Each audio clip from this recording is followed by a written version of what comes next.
Hello, my name is Aryeh Grossman, and I work at Koren Publishers in Jerusalem, and we're proud partners of the United Synagogue on many exciting publications like the Koren Sachs Machzor series, the Minhag Angli editions, as well as more recent projects like the From Exile to Redemption Machzor, the Koren Tribe Siddur, and this year the Shana Tova booklet, all of which we are proud and pleased to work with our friends and colleagues at the United Synagogue's Living and Learning Department. I'm standing here in this ancient shul from the time of the Chashmonaim, the heroes of the Chanukah story, and I'm really excited to wish you a great Chanukah Sameach from Modi'in. Before we start this evening, I'm going to hand over to one of our Lilmod Ulamed participants, Yona Davis, who's going to be sharing a Dvar Torah. Today, I'm going to be speaking a bit about Yael and Judith and the lessons that we can take from their stories for our lives today in 2020 and 5781. To start off with, talk a bit about Yael. Yael lived at the time of the Shoftim, the judges. She was not Jewish as far as we are aware, and she was married to a man called Hever, who was a Canaanite man, who was in turn allied to the Canaanite king Yabin and his general Sisera. When Yael was introduced into the story, the Bnei Israel, the Israelites, are currently defeating the Canaanite army in battle.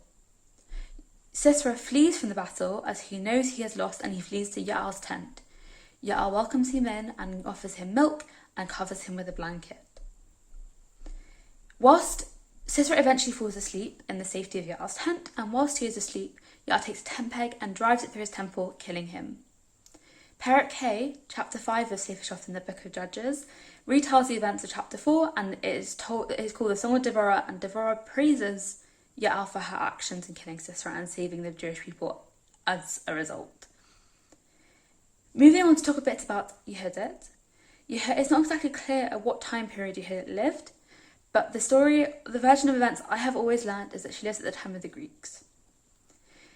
Yehudit was a widow, and she lived in a town called Betulia. She had a lot of respect from the elders of the town, and at the time period, the town was under siege from a Greek general called Holofernes.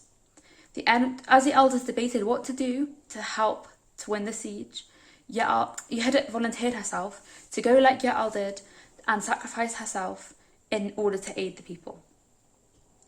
The elders agreed to her plan, and she infiltrates the enemy camp, offering in return for her safety to tell Holofernes how to defeat the Jewish people in Betulia.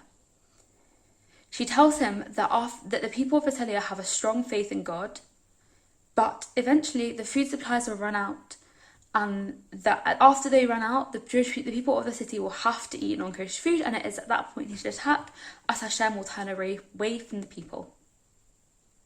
Holofernes is delighted by this prospect, and he allows Yehudit to go back and forth between Betulia, the city gates of Betulia, and the enemy encampment.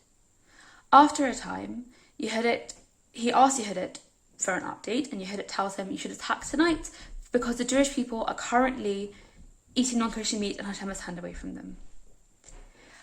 Holofernes is delighted by this prospect, and he throws a feast for himself and Yael. It is at this feast that Yehudit gets him drunk enough, himself and Yehudit. Yehudit gets him drunk enough at the feast, and when he is drunk and he falls asleep, Yehudit then takes his sword and cuts off his head, killing him, and sneaks out the enemy encampment. She returns to Betulia and shows them what she has managed to do, and the people rejoice and manage to defeat the Greeks in battle. So what can we take from these two similar yet different stories? This year, we have been at home a lot. Something that is a common theme in both of the stories is the power of the home. Especially in Yael, it is a place that she manages to win over Sisera, and for Yehudit, it is a place that she manages to defeat Holofernes. Our synagogues have been closed on multiple occasions this year. However, it is important that whilst we remain in our homes for as long as we need to, that we keep our faith in Hashem and remember that there is a light at the end of the tunnel, and that as we light up our homes this Chanukah, we should keep our emunah and we should remember the light that is ahead. Thank you, Yona, for that beautiful Dvar Torah. Now, before I tell you about where we are right now, earlier today we headed over to the other side of Modi'in, the new city centre, to see what Modi'in looks like in 2020. Welcome to Modi'in's new city centre. For those of you that have friends and family in Modi'in, but haven't been to Israel since before Corona, you might not recognize this area of town, which has really grown and been developed over the past few months. Up here at the top of the road, we have the municipal building, the town hall, the Aryeh of Modi'in, and all the way down the road, we have a brand new, beautiful city center.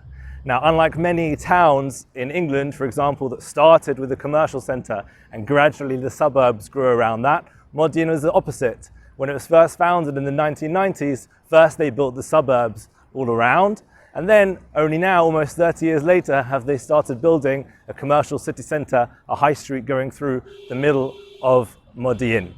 There are around 95,000 people living in Modi'in today, and the aim is currently to get up to 120,000, if not more people over the next few years. As I'm sure you know, Modi'in is a hub for Olim from across the world. Over the last 10 years, over 500, almost 500 Olim have made Aliyah from the UK, as well as, of course, Olim from around the world, from the USA, from Russia, and even from countries like Costa Rica, Vietnam, the Ivory Coast, and China. If we look just down the road, you can't really see it at the moment, but right down the road, they're building a brand new museum of the Hashmonaim, where visitors will be able to come and learn all about the heroes of the Chanukah story and feel like it's Chanukah all year round. Let's head back over to El Umdan. And we're back here in the shul, in the area known as El Umdan. Now, this area, El Umdan, was discovered by archaeologists when they were excavating at the time of building the nearby neighborhoods, the Shvatim neighborhood of Buchman, in the early 2000s. And what they found was traces and evidence of Jewish settlement from throughout the period, all the way through from the Persian period, the Romans, Hellenistic period, Byzantine period, all different times of Jewish history. They found evidence of Jewish settlement here in this area, right on the edges of modern Modi'in. Now, where we're standing right now was the shul. And the shul that we see today, or the ruins of the shul we see today, is the upper level of evidence that they found of a shul that matched the time of other shuls from around Israel, from the Bar Kokhba period and from the Roman period. So the layout is very similar, with benches all around, to shuls that you may have seen in other places like in Masada or in Herodian, or also in Gamla as well. But what they also found was, digging even further down, they found underneath this slightly larger hall, they found a more narrow hall. And they discovered that was from the period of the Hashmonaim, a shul from the period of the time of the Maccabees, of Matityahu, of Yehuda, of the people that were here at the time of the Chanukah story. And so it seemed appropriate that on Chanukah that we come here to light candles. Matityahu and Yehuda and the rest of the Hashmonaim family may have stood here in prayer before going out to fight the battles or before going to serve in the Bet HaMikdash, but they probably could never have imagined of what the Modi'in of 2020 would have looked like today. And as we know, we have a concept of Pirsumei Nissa, of publicizing the miracle of Chanukah. And of course, there's no better way of doing that than on US TV, being streamed across the UK and around the world. We're really excited to have the opportunity to light the Chanukah candles for tonight, here in the shul, in ancient Modi'in, in the home of the Hashmonaim. Right, it's time to light. And for lighting this evening, I've got two able helpers, Yael and Amitai, who are going to be helping me tonight. Before we light, just a quick proviso. Obviously, every family has their tune for Hanera Halalu. Tonight, we're going to be doing the tune that we do. I'm sure it's not the tune that you do, but I'm sure you'll know the tune. So feel free to join in at home. And without further ado, Country Files on at 6:30, so we'll get on with the show. Baruch atah Adonai Eloheinu melech haolam asher kiddeshanu b'mitzvotav v'tzivanu lahadlik ner shel Chanukah. Baruch atah Adonai Eloheinu melech haolam sha'asa nisim la'avoteinu bayamim hahem b'hazman hazeh.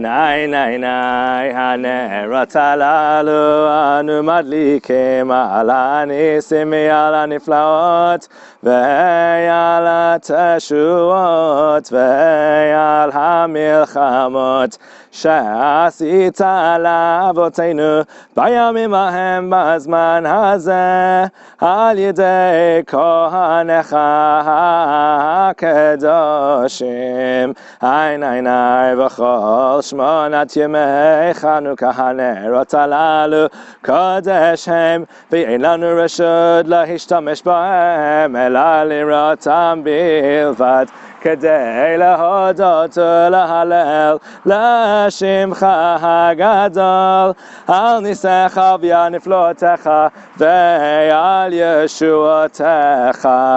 מה עוד זו ישועתי לך נאה לשבח תיכון בית תפילתי ושם תודה נזבח ליתכין מטבח מצר המנבח אז אגמור בשיר מזמור חנוכת המזבח רעות צבא נפשי ביגון כוחי קלה חיי מררו בקושי בשיבוד מלכות עגלה ובידו הגדולה הוציא את הסגולה חיל פרעה וכל זרעו ירדו כאבן מצולה דביר קודשו הביאני וגם שם לא שקטתי ובנוגס והגלני כי זרים עבדתי ויין רעל מסכתי כמעט שעברתי